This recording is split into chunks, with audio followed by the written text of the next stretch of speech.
నేనటి ఎపిసోడ్‌లో అయితే మా నాన్న గురించి చెప్పుకున్నాను కదా! మా మమ్మీ, మా అమ్మ పెద్ద చేసిందని అయితే చెప్పుకున్నాము.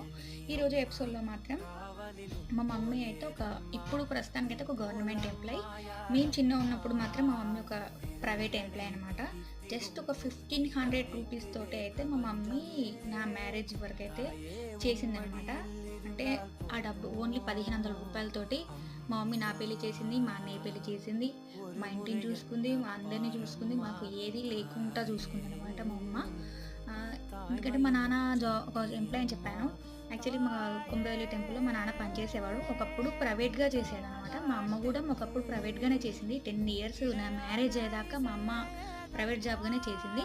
తర్వాత నెక్స్ట్ కొంచెం మన గవర్నమెంట్ వచ్చినాక అప్పుడు మా మమ్మీకైతే గవర్నమెంట్ జాబ్ వచ్చిందనమాట.